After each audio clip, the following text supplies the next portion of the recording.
Hello friends, welcome to suggestive education. Suggestive এডুকেশনে সকলকে স্বাগত জানাই।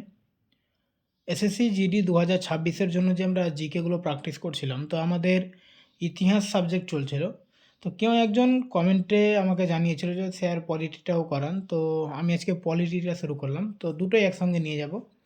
আরও যদি অন্য স্ট্যাটিক জিকে আমরা বেশ কিছু চ্যাপ্টার করে নিচ্ছি, ঠিক আছে? ওগুলো ভিডিও তোমরা যারা দেখোনি দেখে নেবে।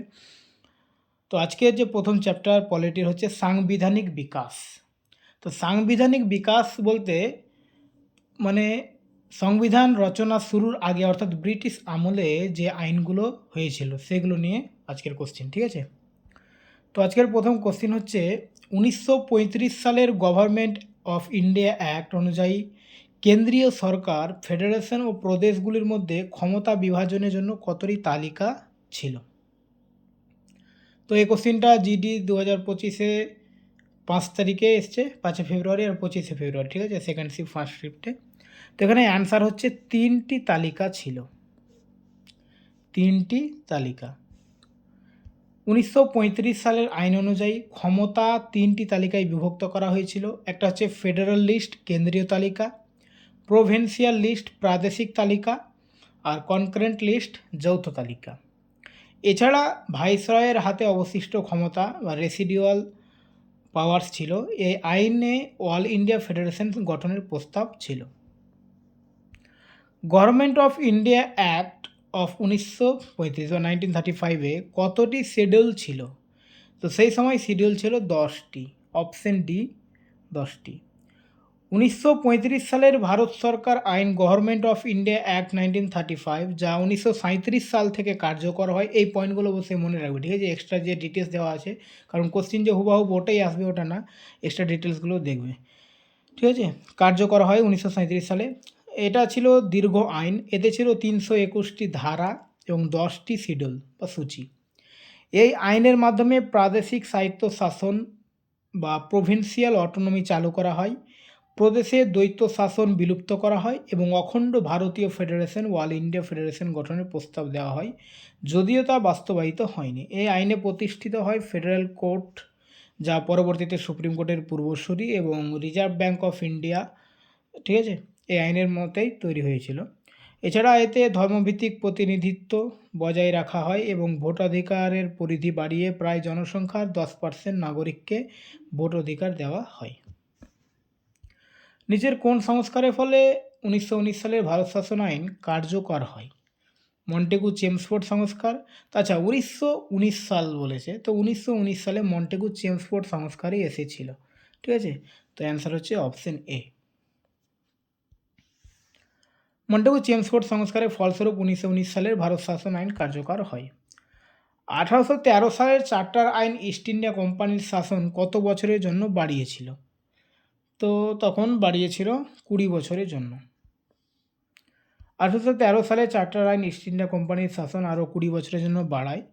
এই আইনের মাধ্যমে খ্রিস্টান মিশনারিদের ভারতে শিক্ষা ও জ্ঞান প্রচারের উদ্দেশ্যে প্রবেশের অনুমতি দেওয়া হয়। এছাড়া কোম্পানিকে ভারতে শিক্ষার প্রসারে প্রতি বছর 1 লক্ষ টাকা ব্যয় করার নির্দেশ দেওয়া হয়। এই আইন কলকাতায় হিন্দু কলেজ প্রতিষ্ঠার পথ প্রশস্ত করে, যা পরবর্তীতে কলকাতা বিশ্ববিদ্যালয়ে রূপান্তরিত হয়। ওকে, চলো তারপরে 1947 সালের ভারতীয় স্বাধীনতা আইনের কোন ধারায় গণপরিষদকে স্বীকৃতি দেওয়া হয়েছিল?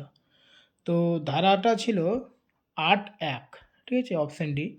ভারতীয় স্বাধীনতা আইন 1947-এর ধারা 8(1) অনুযায়ী গণপরিষদকে স্বীকৃতি দেওয়া হয়। এই পরিকল্পনা অনুযায়ী সীমিত ভোট অধিকার ভিত্তিতে নির্বাচিত 1946 সালের প্রাদেশিক আইনসভার সদস্যরা একক স্থানান্তরযোগ্য ভোট পদ্ধতির মাধ্যমে গণপরিষদের সদস্য নির্বাচন করেন। ওকে, পরের কোশ্চেন হচ্ছে ড্যাশ হলো যুক্তরাজ্যের সংসদ কর্তৃক প্রণীত একটি আইন, যার মাধ্যমে 1947 সালে ব্রিটিশ ভারতকে বিভক্ত করে দুটি নতুন স্বাধীন ডোমিনিয়ন ভারত ও পাকিস্তান গঠিত হয়। তো এটা ভারত ও পাকিস্তান গঠিত ছিল ভারতীয় স্বাধীনতা আইন অনুযায়ী, ঠিক আছে? অপশন বি ভারতীয় স্বাধীনতা আইন 1947।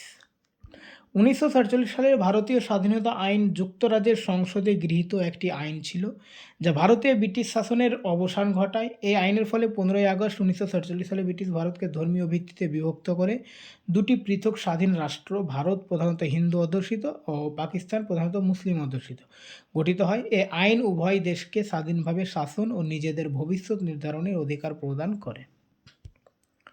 নিচের কোন আইনটিকে ভারতীয় সংবিধানের পূর্বসূরি হিসেবে বিবেচনা করা হয়?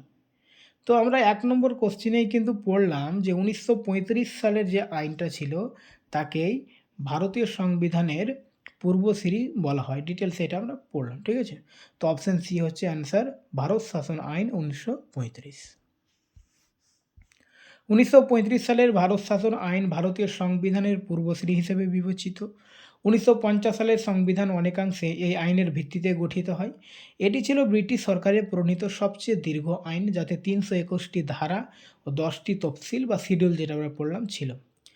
এই আইনের বিষয়বস্তু 4টি উৎস থেকে গৃহীত: সাইমন কমিশনের প্রতিবেদন, তৃতীয় গোলটেবিল বৈঠকের আলোচনা, আর 1933 সালের হোয়াইট পেপার এবং যৌথ নির্বাচন কমিটির প্রতিবেদন। ওকে, নিচের কোন আইনের মাধ্যমে ভারতে কেন্দ্রীয় স্তরে দ্বিকক্ষ বিশিষ্ট আইনসভা বা বাইক্যামেরাল লেজিসলেচার প্রবর্তিত হয়? তো দ্বিকক্ষ বিশিষ্ট আইনসভা ভারত শাসন আইন 1919 মাধ্যমে হয়। Option A.